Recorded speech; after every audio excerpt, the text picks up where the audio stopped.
Go, Pack, go, go. Hey, Packers fans. This will be an interesting episode. I'm gonna try to not make the entire thing about Aaron Rodgers. Okay, Jake, what do you think of the Green Bay Packers? Well, this Aaron Rodgers situation that they got going on is a wild one. It's kind of been the story of the offseason, so it's going to be hard not to talk about that a lot, especially when it comes to their record prediction.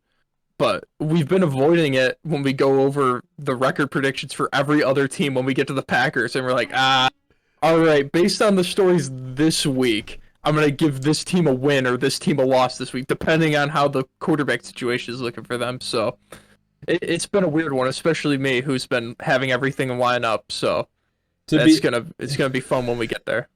To be fair, I was half hoping that at some point I just would become incapacitated in some manner so that I didn't have to talk about Aaron Rodgers for roughly an hour on here or try to figure out this situation. But you know what? We're here in the moment and we'll figure it out. Are you ready to get into the what you thought of them last season? And I think I can let you go first. I've went first the past few times.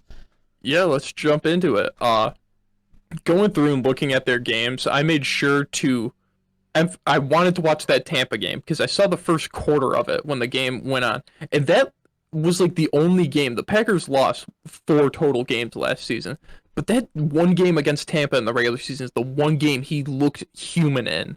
Like, he played great the rest of the season. It's just he did the discount double check. Oh no, he didn't do the discount double check. He did the 3 thrusts. That's what got him there. And then it was just all downhill after that. So besides that, he had a phenomenal season.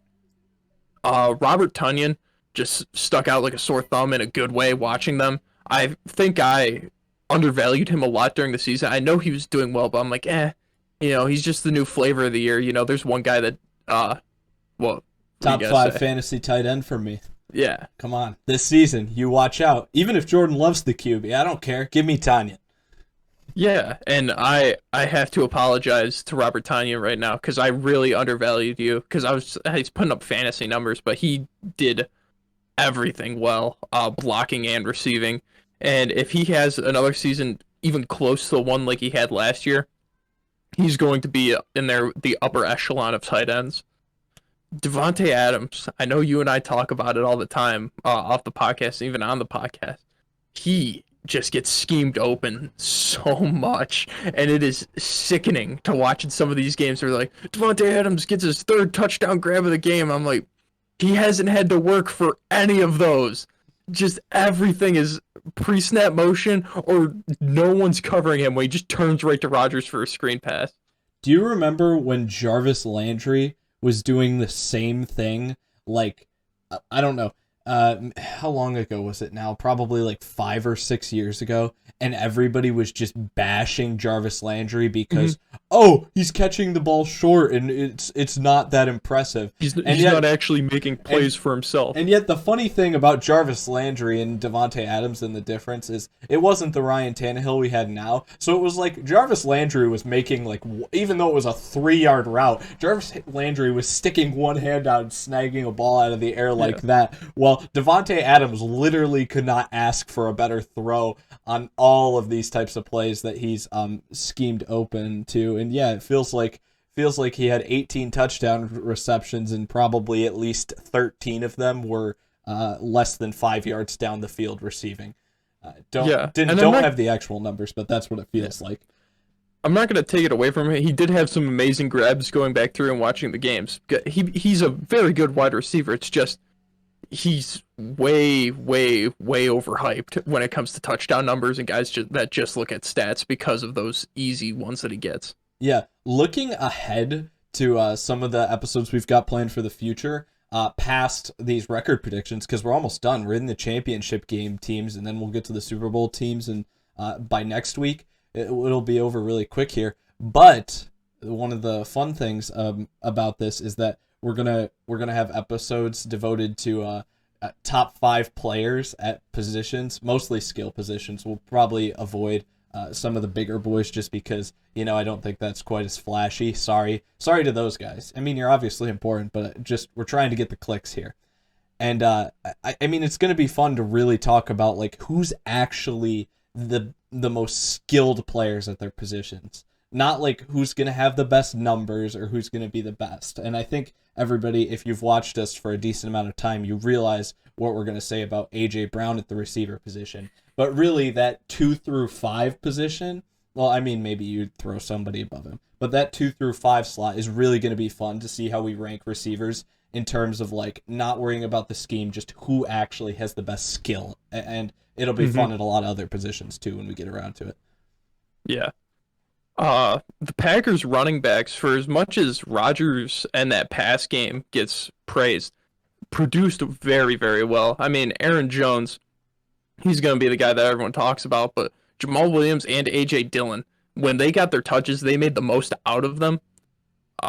Going to their defense now with these notes that I got, their safety tandem was great. Probably one of the best safety tandems in the NFL with how well they got turnovers and also just picked up for the slack that some of the corners had, because that number 2 corner spot for them is very, very suspect.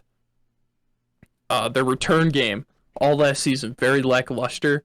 But I will give them this. They weren't just like these other teams where if they have a bad return game, they're like, well, we'll just stick it out. They actually tried something different. They went out and got Tavon Austin in free agency. It didn't work, but I applaud them for doing something different and trying to go and find a guy that could give them some sort of spark. Mercedes Lewis is still in the NFL. I know he's on the Packers, but just watching him catch balls is like, yep, he's still here. Jeez. And he re-signed with them this offseason, too. And you know who he's stealing the touchdowns from? This was one of my points during the season. He's stealing them from Robert Tonyan so that Davante Adams can still lead the team in touchdown receptions. He's taking them away from Tonyan. Watch out for Tonyan, baby. He's gunning for Davante's leading the team in touchdown receptions this season. Oh, man. Going through and seeing like the highlights and catches from people not named Robert Tonyan, Davante Adams. Dude, the Packers have the worst wide receiver depth in the NFL, and it's just like that one guy makes up for everyone else after him. Yeah, probably. I mean, it's what it really feels like. Yeah, because when I'm seeing Equinemius St. Brown out there like starting for games, I'm like, oh. Yeah, I can understand why Rodgers is not happy. The pressure comes from the Smith Bros. It is so obvious. Like those guys create almost all the sacks and pressure that a quarterback endures, and not a lot of it comes from the immediate D line. Like you're not seeing the big guys up front get a lot of push there. Besides Rashawn Gary, who had a great sophomore year, and I'm very happy because I was high on him coming out of the draft of last year. So I like that he's producing and making me look not dumb. And then my last note for them is they might have the most underrated fullback in the entire NFL, Dominique Daphne. I love what he does. He blows guys up in the run game, and when he gets his big butt out there and he's making some catches and rumbling downfield, he's putting his shoulder into a guy before he gets tackled. I love it. All right, that's where you leave off. I like that. And okay. I can't believe how great of an addition Darius Smith was for this team when they added him. I mean, really, they killed that one. That was a great signing. Even though it was a little while ago now, I mean, I just got to give him credit where it's due. Rodgers can do nearly anything at the quarterback position. I mean, it's kind of obvious. The only one that feels like that's like ahead of him athletically at this point feels like it's Patrick Mahomes. I don't give Jair Alexander enough credit for what he does. He's so solid, and I just, he doesn't even come to mind when I'm thinking about like top corners in the league, and he really should. I'm a big Robert Tonyan fan just for the type of guy he is. Aaron Jones is also fun, especially with the GB chain that is so unique. Nobody else has anything like that. I love that. The one thing I'll give a receiver credit for that is not Davante Adams is the fact that Marquez Valdes-Scantling can kind of be a decent deep threat for this team from time to time. But really, besides that, it doesn't seem like anybody else at the receiver position is doing much of anything. Rodgers always puts the ball on the money. It's totally a me thing for an offense like to have Davante Adams, Aaron Rodgers, Aaron Jones, and me to be like, oh, Robert Tonyan is by far my favorite player on this offense. I just think it's so stupid.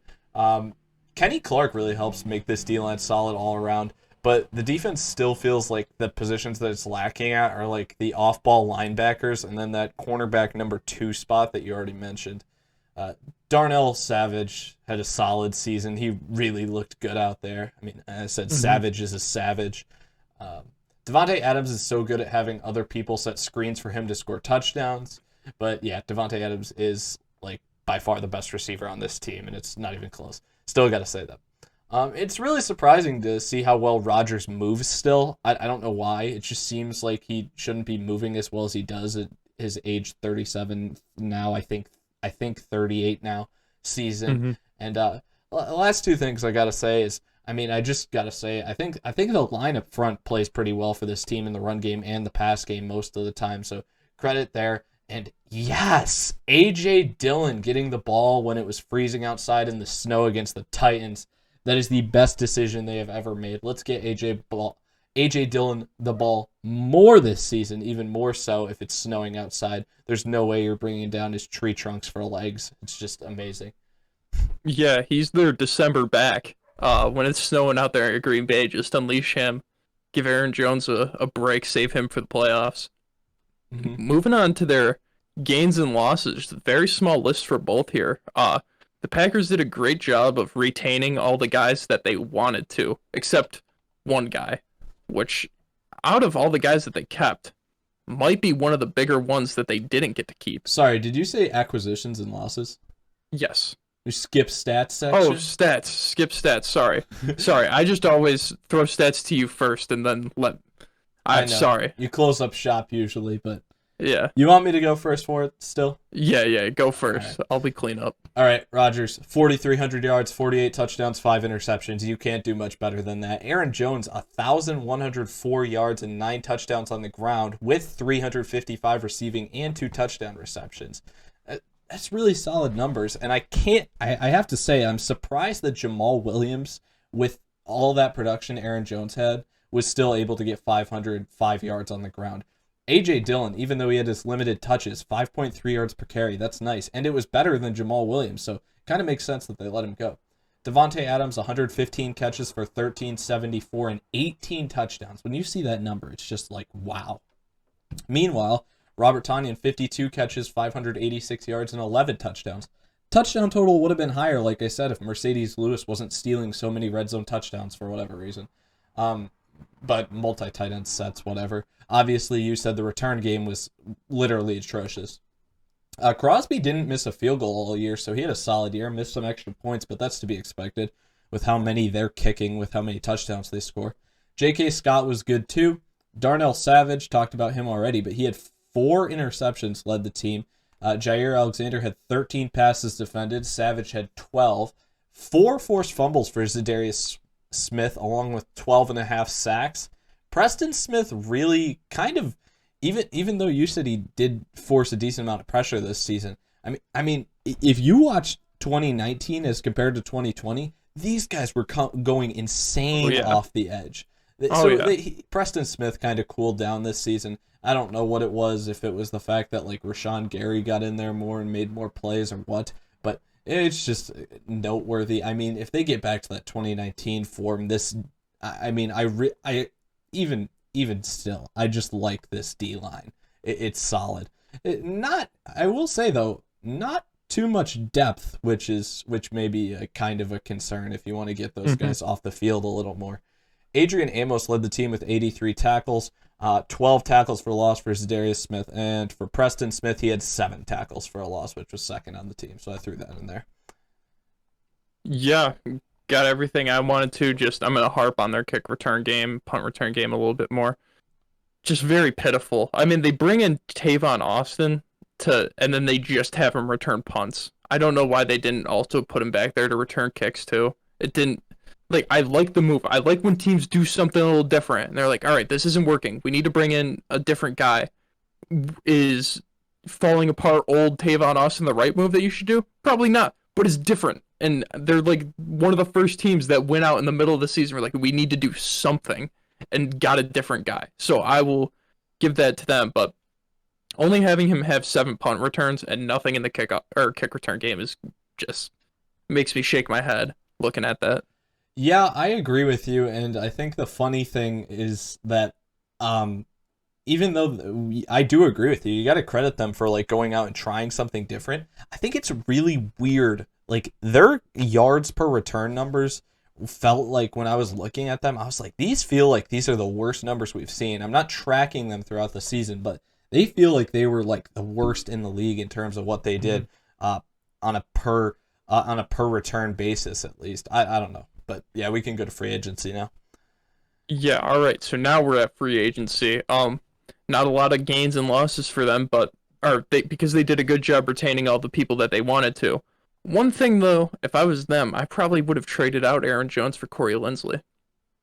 I don't know. You draft AJ Dillon. I probably would have traded out Aaron Jones for Corey Linsley. We're also big Kylan Hill supporters here, which kind of is another reason Yes. that we'll get to that. We'll get to that, Yeah. but yeah, I mean, I don't know. I think it's funny. I think during the season, I probably would have said the same thing to you, but actually, after going back and reviewing the season, I don't know. I don't know if Aaron Jones is as replaceable as I may have thought he was before, and I think I may be selling him a little short in the past. I feel like honestly, I should say this just so Packers fans know. I feel like for some reason I've got like some sort of like unconscious negative bias towards the Packers, and I really don't know why, because as Bills fans, there's no reason that I should feel this way. It's just, maybe it's the jealousy of the fact that you've had the same quarterback like basically the entire time I've been alive. So I mean, or at least I've been watching football consistently. So we're not that young, bro. That can make me a little upset. But even then, oh well, if we advance it out to our whole lifespan, well, geez, now it's 2 quarterbacks. It's really like as Bills fans, it's like, geez, maybe that's why. I don't know. Yeah. But their gains, that quarterback that's been around for majority of our football watching careers might be gone. So they bring in Blake Bortles to fill in any gaps they might need. And they also get Devondre Campbell too, a linebacker from Arizona. Again, not a very long list. Yeah, I guess the two things I can say here is that I'd probably lose that bias I talked about before if Blake Bortles was starting for the Packers. I think I may actually have more fun rooting for want to root for this team in games because Blake Bortles, that's fun.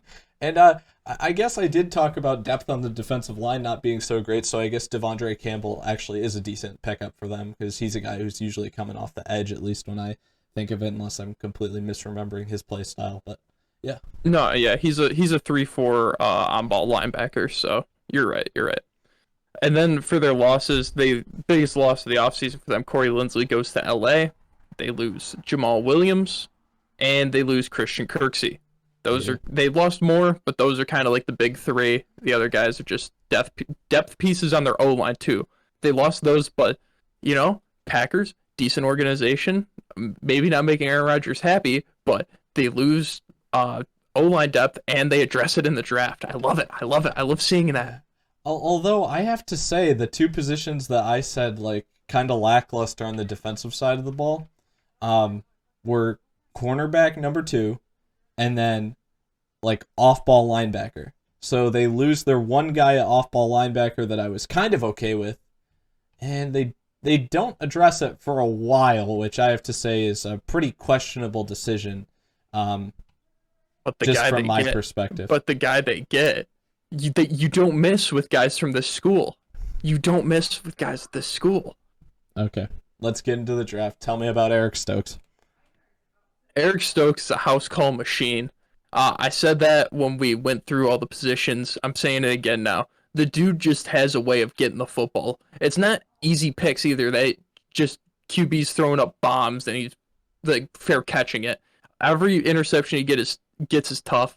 None of them are easy. And he excels in man-to-man coverage. And that's something that Kevin King really doesn't do that great in, is man-to-man. So having Eric Stokes, a guy that has speed and can keep up with a receiver, and also just has a knack for finding the end zone when he gets the ball in his hands, love it. I have to say I'm not a Kevin King expert, and I don't know if you are either. So I don't No. really want to say that Kevin King is a bad man coverage corner because he got burned by Scotty Miller one time. That's what I'll say there. But Eric No, that's Stokes, not his fault. They had him pressing up on Scotty. Everyone knows you got to back him off. everybody knows when you see that number. Oh, jeez. You just look at that body and you gotta go, oh, jeez, I need to give this guy room.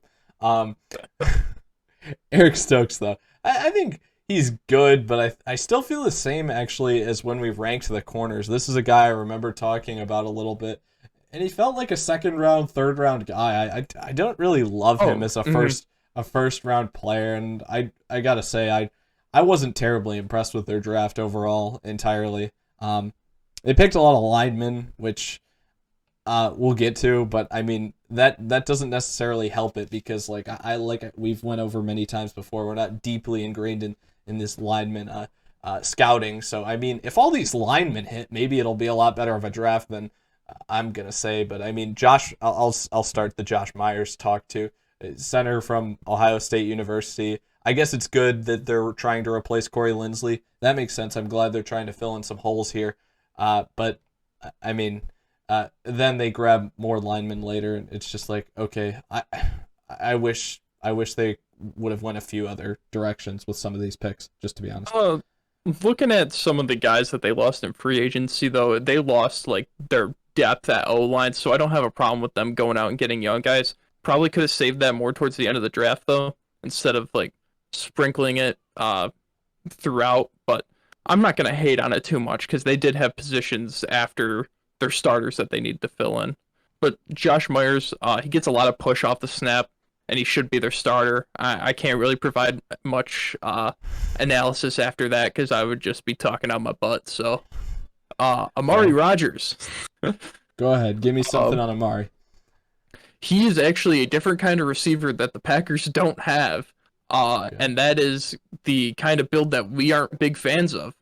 But the Packers kind of just, besides Davante Adams, they have like all these guys that are just kind of similar builds, similar skill sets, and it's like, okay, so 2 through 6 are just the same person. MVS is a little bit faster, but it just seems like it's one size fits all for them after Davante Adams. You're missing the mark completely here. He's got an extra half inch over a lot of the guys we've talked about in the past. I mean, we're talking about like 5'9.5" and under. That's where it's really bad to get that type of player. He's a full 5'10", so I mean, don't kill him. Oh, okay. And actually, honestly, I will say about him something that surprised me is remembering watching his tape. I really, and even watching him on the field, I feel like he plays a little bit bigger than that. I feel like he looks more like he's like 6 foot or so, which is is good. And I also think it's interesting that they're going for more guys that are Aaron Rodgers connection names, like the fact that their quarterback is named Aaron, their running back is named Aaron, and now they've got a receiver named Rodgers since their quarterback is named Rodgers. I feel like they have to do this on purpose. I'm not even kidding, because Richard Rodgers used to be on the team. It just, sorry. Yeah. I mean, it's a stupid thing to point out, but I think it's weird. Yeah, it's funny, but just some more on Amari Rodgers here. He's kind of like a gadget guy, very compact. Clemson used him all over the place. He throws around would-be tacklers. Like, he is so jacked, man. Guys just bounce off of him. He's like a Nick Chubb at receiver, kind of. And, what? We evaluated this guy differently. That's not how I felt, really, at all. Dude, he looked like he was just throwing dudes around, man. He uses his weight very well. Like, he knows that he is stronger than the guys that are trying to tackle him. Especially when you see, like, the scrawny, like, 6'1" corners that can just blaze speed with anyone, and he's running a screen. He's like, all right, I got one-on-one with this guy. I'm just gonna throw him off of me. And then with that screen god, this dude is getting like 30 yards every screen pass attempted. It is awesome. I don't know. I mean, he runs his route tree kind of consists of like either like drags, screens, like really short routes, or a deep post, and it seems like that was kind of what he did, and that's kind of where it ended. But a lot of other guys excite me more. There were also guys picked in front of him that excite me less, though. So, like, I mean, we want to talk about, like, Elijah Moore or other guys like that were picked in front of him that I like a lot less than him. He's kind of sitting in this like middle area, but at the same time, I'm not loving him, and I didn't really get the strength thing. That's not really what I felt like. I felt like he was catching the ball and somehow able to like make guys miss, but I didn't feel like any of the moves he was putting on defenders were that impressive. And really, also on the same note, I was thinking to myself, geez, is that move really going to make anyone miss in the NFL? Because he doesn't look like that fluid once he's got the ball in his hands. I agree. I don't think he's going to make a lot of guys miss in the NFL, but I do think he can throw guys off of him. So. Okay. I didn't think he was that strong. We'll have to see. But yeah, I'm not gonna argue about it too much, because we'll see what happens. I mean, maybe he is jacked. Maybe I'm underestimating the 5'10" guy. Yeah. Put him back there to return kicks and punts. I want to see the power return game come back. Okay. He actually did have a punt return, didn't he? Touchdown? Yeah. Yeah. And that exponentially increases your success in the NFL. Thank you for remembering it. That's my favorite stat I've ever learned. It's so stupid. Royce Newman, guard Mississippi, guard depth. I mean, their line is, like I said already, I thought their line was pretty good already, but it's also just like, I don't think this guy's going to start, so it's just like a backup? It's just backup. Okay. You got anything more on him? Nope, he's O-line depth. I have to say, though, this was the first pick of theirs that I have to say I like. To Daryl Slayton, big boy, yum, yum, yum. I love this guy up front. I think he's a force, and I think it'll be a fun compliment to Kenny Clark. This is based off like who they have in the game. I don't know who they have in the game, but they want two bigger guys in the interior. I don't know. Rashawn Gary's a guy that I really have trouble like identifying how he fits. I mean, if he's playing on the inside or on the outside, or if they move him around a lot, I'd have to really like go back and look at that closer to figure out where they've got him. But if they want to play with two bigger guys in the middle, and Kenny Clark and this guy, I think I like him. I think he's fun to watch, and he's also got a little bit of swagger too, which I like. Oh yeah, he's got a lot of personality. You can see it on the field. He collapses pockets, wins double teams with ease, and his swim move is killer. Like, he is making guys miss at like 300 pounds, which is funny.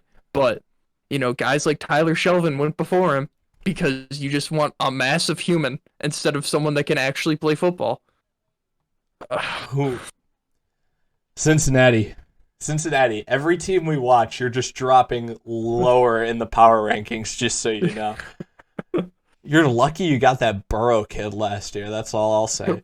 No, well, they're lucky that they were like one of the first teams that we covered, so we could have just buried him that much. Like Tyler Shelvin, I would take him, but you don't really know what's going on for nose tackle here. And then just every nose tackle we see is like, now we're almost to the point where we've evaluated every pick in the draft, and it's like, okay, this is like by far the worst pick in the draft.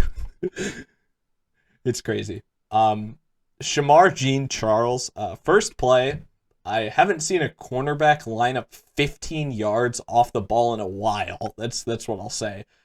Not gonna lie, he got crushed. He got an interception, and then he got crushed on the return, and I kind of laughed. Like, really, I laughed. I thought that was really funny.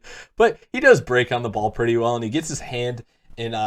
He's good at getting his hand in the like receiver's catch frame / just disrupting the catch, and all that. So I don't know. He'll be an interesting guy to watch. Not in love, but I feel like this is probably where he should have went, and this feels like I'm not knocking this pick like a lot of the other ones that I have said I don't like as much. I think this was an okay pick for them. Yeah, he's very much a technique guy. Does everything by the book, but like you said, with him lining up 15 yards off the ball, he does not have a lot of speed. Like, he is like doing everything he can to get away with just holding the receiver's jersey when he's running with him so he can keep up. And it's like, dude, I don't know how well that's going to work in the NFL with just you riding on his hip. They got a game against Kansas City this year. Could you imagine having him line up across from Tyreek and he just gives him 20 yards? He gives him 20 yards. Oh my gosh, it'd be hilarious. Because I feel like he actually would need to. You're probably right. I wasn't even thinking about it before, but yeah, that's the case. Yeah.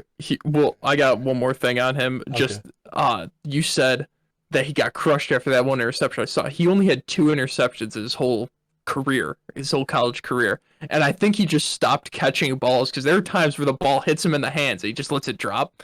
I'm like, this guy stopped because he got creamed on that, didn't he? He just doesn't want to pick it up anymore. I just thought that was funny, but he does lack some interception production, only having 2 in his whole career. Yeah. Next guy off the board for them is Cole Van Lanen. More guard depth. Yeah, well, he was used all over the place for them. I saw him play left tackle, guard, a couple snaps at center when he had like his pro day, because that was like the only thing you can find on offensive linemen is like either a guy on YouTube telling you about the technique, I don't want to hear that, or their pro day. So I just watched the pro day stuff and some other little things with them in pads. But yeah, he good depth, can play everywhere. It's kind of what you want from backup offensive lineman. That's better. If he's versatile, I mean, that does make you better depth. Isaiah McDuffie, I think they should have taken more linebackers, especially earlier. I already mentioned that. The fact that I feel like off-ball linebacker kind of one of their weakest position, and they lose their number one guy at that position. But for where they are here, this is not a pick I'm going to knock because I actually really like the player, and he seems like an instinctive guy, and he just understands football, and he can tell what's going on. I think he reads and reacts really well, so I like him. Yeah, dude's a tackling machine, takes great angles, and I mean every late round linebacker that comes out of Boston College is good. Like you just can't deny it. It's 1-for-1 so far, at least. Mm-hmm. I know. That's what I was thinking. I was like, ooh, Boston College linebacker. I only know one other one of those, and he was pretty good. Yeah. Then, lastly, probably our favorite pick of the draft for them, right? Oh, yeah. Great value pick for them, too. I can't believe he fell all the way to 7th. I had him as, like, my 3rd running back. That was just for the memes.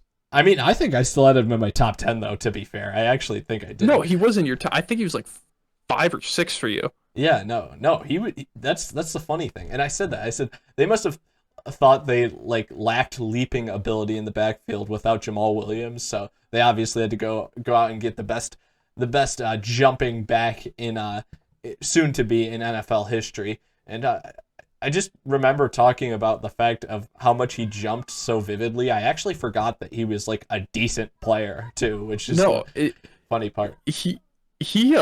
His go-to move is the hurdle, but he is always in his bag in the open field. Like, he is breaking ankles, spin moves, everything. He's got, like, every move down. Yeah, but he elevates. He elevates on all of them, which is the funny part. And the one thing that I kept thinking of, the one Hard Knocks episode from last year, when Anthony Lynn's like, LT would do this drill all the time, and he keeps stacking up the mats and having the running backs jump over it for, like, a goal line situation. I'm thinking, he needs 2 steps, and he is just getting over like 8 of those mats stacked up. The dude can elevate. Dude, he takes the snap out of the Wildcat, and he doesn't even take a step. He just jumps over everybody.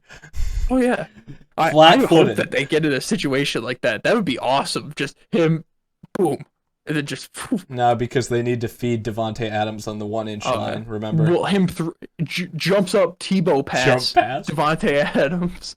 No, it is funny, though. This team has actually gone out and gotten, like, I wouldn't say my favorite, but, like, probably, like, two of, like, near my top favorite, like, just in terms of, like, fun running backs the past 2 years in the draft. Even though I have to say that I didn't like about 80% of their draft. They did go out and get fun running backs 2 years in a row. They killed it in the 7th. Yeah, I guess. In terms of UDFAs, they had no one that I figured was worth mentioning. And by the way, I actually did remember to check trades today since I've forgotten that over and over again. And as per usual, this team did not have any significant trades this offseason either, which I should have mentioned earlier, but I just thought I'd point it out now since I didn't. Alrighty, and now we're going to their schedule. And Packers fans, I just got to say this. Everything for me has been matching up all season. When I pick for a team, if it's a win for them, it's a loss for that team when I get to them. And the Packers have kind of messed that up for me because depending on the storyline, whatever's going on that week, whatever Rodgers says, it changes my opinion on what I think is going to happen. So I've been alternating. and I'm still keeping it that way. But to be fair to you guys, the Packers fans, I went through and did it again with me thinking Rodgers is the starting quarterback, but with it matching up to everything. Just to get out there, I had the Packers going 9-8. That's what it was, which makes kind of sense because I'm switching every week, and I have them going 9-8. Makes sense. But this is my prediction with the Packers. Aaron Rodgers is the starting quarterback. Week 1 at New Orleans, I have them picking up a win here. I don't think New Orleans is going to have it put together by week 1. Whether that, even if they know who the quarterback is at that point, because we talked about it before, and Sean Payton seems like the kind of guy where he'd be like, all right, we still got an open competition going into the season. We can figure it out during then. So I have the Packers picking up a win week 1 at the Superdome. Week 2, home against Detroit. Packers very lucky. They got 2 games against Detroit this season. I feel like you could say that every season for the past 25 seasons, and it would all everyone would be like, yeah, it makes sense. Week 3 at San Fran. San Fran always has Green Bay's number. It's going to be hard for them to pick up a win here just because Shanahan just always has a great game plan for them. So I'm giving them an L here. Week 4, home against Pittsburgh. Giving them a win here. I am not very high on Pittsburgh at all. They just picked up Melvin Ingram today. I don't think that does anything for their team. Like, it might make their O-line a little bit better having to go up against another good pass rusher in practice, but I don't think that does much for them. So Green Bay gets another win. At Cincinnati, that's a win. Don't think I have to explain that. At Chicago, I have them splitting with Chicago. Now, this split could go, they lose this one, they win the next one, or they win this one and lose the next one. But I just went home field advantage for the split here, even though it would make more sense for Justin Fields to get together and beat them later in the season. But just how the split works. Home against Washington, I gave them a win. Washington's defense is very, very good, but with Rodgers at the helm, I think the offense is even better, and they could just take it to the football team then. At Arizona, that's a win. Not very high on Arizona. With Cliff Kingsbury still as their head coach, I cannot get excited about that team, no matter who they add.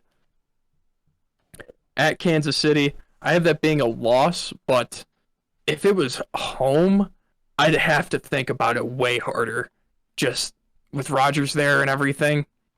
But at Kansas City, leaning more towards the Chiefs on that one. Home against Seattle here.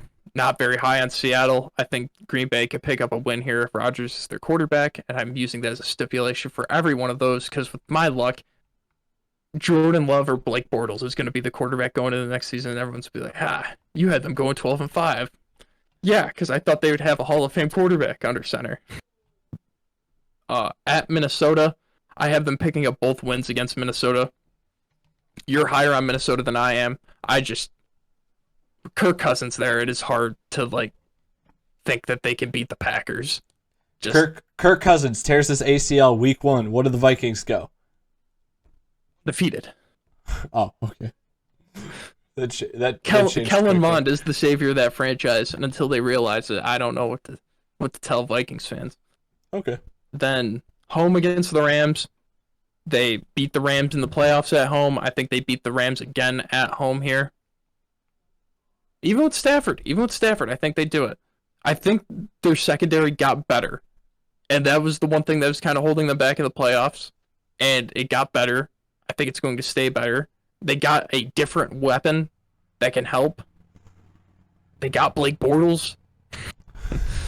So I have them winning at home against the Rams, going into their bye week, and then wrapping up this last stretch of the season, which is kind of like a gauntlet here. Home against Chicago, I have them splitting with Chicago, so that's a win. At Baltimore, that's an L. Home against Cleveland. If this wasn't so late in the season and it was home against Cleveland, I'd give them the win. But it's late in the season. It's going to be snowing in Green Bay. And it's going to be A.J. Dillon against Nick Chubb here. Battle of the tree trunk legs going at it in the snow. And as much as I love A.J. Dillon, I'm going to give Nick Chubb the edge there when it comes to handing the rock off. And I'm going to give Cleveland the win there, so the Packers take another L. Home against Minnesota and at Detroit, final 2 games. I think they sweep those 2 teams in the division, giving them a 12-5 record. Okay. Well, halfway through you told me what you had them going, so I mean, I don't think I hate what you said. We know what this all comes back to. We said it from the start, but I'm just trying to figure out, like, how do I want to do this? Because this is what people are gonna, like. If anybody bothers to remember this, they're gonna remember it, and I just like whatever I say in the end, right? The Packers' schedule prediction is a wash when it comes to all this, because it is the hardest thing to think of until Rodgers reports to camp and says that he wants to play for the Packers. This is the hardest thing to predict. So I went with the dumbest scenario that probably won't happen at all. Okay? Jordan Love does not start. Aaron Rodgers returns to the team, but there's all sorts of turmoil because of it. Okay? That's my scenario I went with. All right?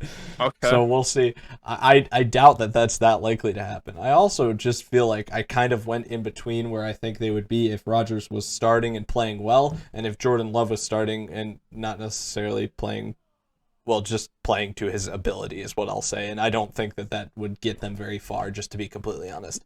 So you have them going 8-1 then. You found a happy medium. Listen. I told you I only have one tie for this season, so you know that's I'm betting on that Miami Indianapolis game. That's the game that's going to be a tie. That's what it all comes down to. So I'm not putting the Packers in a tie because they're not from Miami or Indianapolis. All right, here we go. Week 1 at New Orleans. I think that they got New Orleans. New Orleans lost a lot of stuff this offseason. Green Bay didn't lose as much as them. I think that they can get New Orleans week 1, even though it's in the Superdome.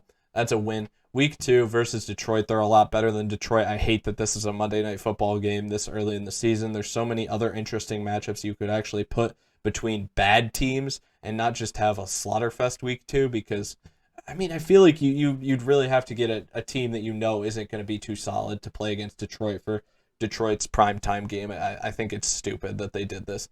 So that's a W2. Week 3 at San Francisco. I agree with you.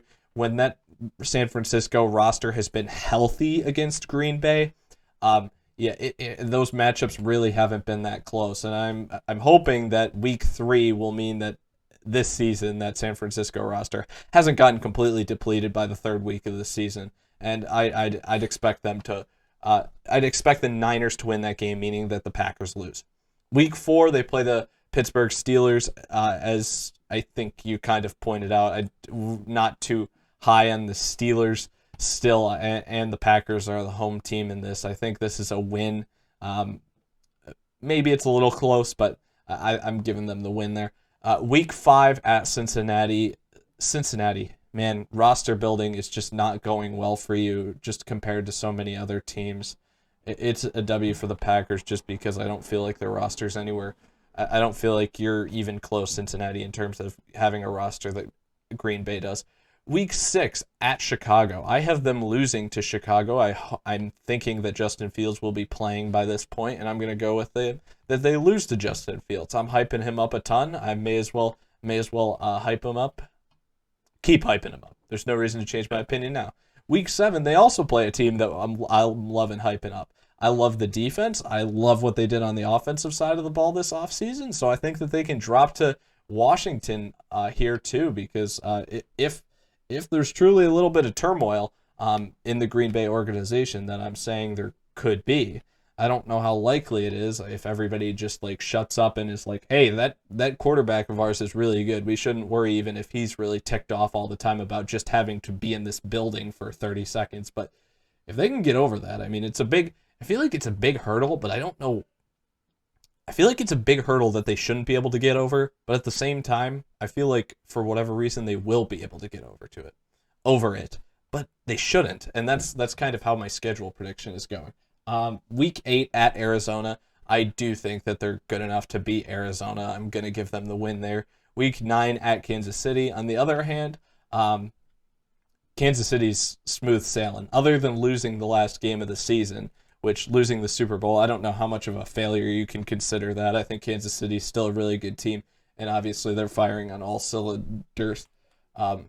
Basically, if like as close to it as you possibly can be. So Green Bay's losing that game to them. Week 10 versus Seattle. I wish this game was in Seattle because I would probably give it to the Seahawks, but I'm going to give it to the home team here. I'm going to give this one to the Packers. Week 11 at Minnesota. I have this one being an L to Minnesota. I'll tell you now. I split with them between Minnesota. I don't think that Minnesota is going to get the best of them twice, but I think Minnesota can beat them once. Week 12 versus the Los Angeles Rams. I think the Rams got better this offseason, while the Packers, I wouldn't say got significantly worse, just like got slightly worse, and they're not like positioning themselves well to be good this season, just considering all the trouble this offseason has created for them. So I'm going to say that's an L for them again. Week 13 bye. Week 14 against Chicago. You may think that I'd be smart and say, oh, they're going to split with Chicago. Nah, I'm hyping up Justin Fields more. Give them another win against Green Bay. I don't care. Week 15 at Baltimore. At Baltimore. I like that.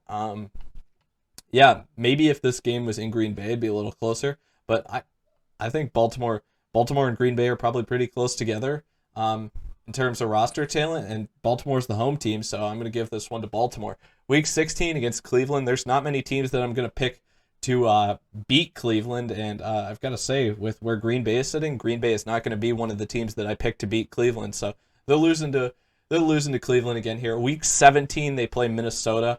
I am going to give them a W this time against Minnesota. I told you I'd split that. And once again, Week 18, they play Detroit again, so they'll beat Detroit again because they're a better team. If you've kept track of that, I actually have them at an 8-9 record. And I just have to say, this is such a tough team to talk about because they're so good right now. They really are, like, good right now. Probably roster-wise, probably a top 10 roster in the NFL. But also, a thing to point out here that, once again, don't think enough people realize. Being the number one team in the conference last season means you got to play good competition. They have a lot of really good teams on their schedule that they got to go against. I mean, I picked them to lose 9 games because of a bit of turmoil. But I mean, really, there's 5 or 6 games on this schedule that I would say they're probably not favored in at this point in the season. And I mean, I'm only adding 3 to that total. So I just think that really the other element of it is, like I said, the fact that I feel like there could be a little commotion, at least in terms of the situation with Rodgers this offseason. If people turn a blind eye to it, then they'll be better, and they may get close to that 12-5 record you're predicting. But I mean, they also have a lot of really weird stuff going on. Like, I don't really love the direction the GM is building the team. I don't necessarily think the draft picks or free agent signings helped the team that much this offseason. And yet there's other things, like the fact that I actually really like the coach. We haven't talked about Matt LaFleur at all, but I do like him a lot. And the QB has made the whole offseason a mess. With that being said, if Jordan Love were starting, they would be much worse than 8-9. And I'm just betting on the fact that even though I think Aaron Rodgers is going to be the quarterback, I feel like it's just so hard for this team to come through and just be like really well meshed together with him just creating so much commotion this offseason. That's kind of what I'm leaning towards. But I mean, if there's one person I shouldn't bet against, it's probably Aaron Rodgers. Yeah. And I mean, if he comes back and he's playing, like if he decides that he's going to play, because he can very much at this point just say, I'm not going to play, and he won't. But if he decides to come back to play, I don't think he's going to be like, I'm going to let this turmoil thing like take over. He's going to say, I'm this late in my career, I'm not going to let this stupid thing ruin my legacy. I'm going to go out there and win football games. So maybe he cooperates with them one last season and says, you guys got to get me out of here after this one, though. This is it. I could definitely see him going back to Green Bay this offseason saying, all right, one last ride. Even if we win the Super Bowl here, I'm done. You guys got to get rid of me. Aaron Rodgers seems like he's all business, and he definitely is. Just, I can't see him this late in his career saying, yeah, I'm going to not want to win football games and not have a chance to win a Super Bowl because these guys won't get rid of me still. He'll still go out there and do it, I think. It's just weird to me because if I were a GM, I would not want to keep a player on my roster all the time that was creating this much drama. Would you? No, well, especially if he's voiced it. And apparently, stuff that I read, everything changes, but it seems like Brian Gutekunst, the GM for the Packers, he told Rodgers that they'd be trading him this offseason or releasing him, something like that. And they just didn't because they made it so far.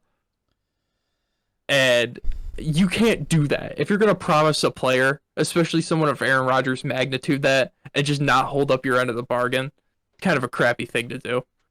Yeah. No. Honestly, integrity, number one thing in life. I hate lying to people. If that's the truth, he actually said that to him. He should keep his word, even though Aaron Rodgers was the NFL MVP last season. If you don't want to do something, then don't promise somebody that you're gonna do it. That's terrible. But yeah, no. This team is by far the most. This team has to have the largest gap in terms of like how bad they could be to how good they could be. Because like I can easily see them like not having Rodgers and going 4-13, 5-12, or having Rodgers and then him having a season like he did last year and them literally going 15-2 or 14-3. Like it really isn't that. And I just threw the record in the middle. That's what I did. Mm-hmm. I don't know what's about to happen. I don't. Yeah. No one does. It seems like any quarterback that's for them could start. Because even if Rodgers isn't there, that still hold up their Jordan Love plan of wanting him to sit 2 years or 3 years. They put Blake Bortles out there. Who's the other QB that they got? Kirk Benkert. Did they put him out there? I don't know. I don't know. You all set? Yeah, I think we could cut this here.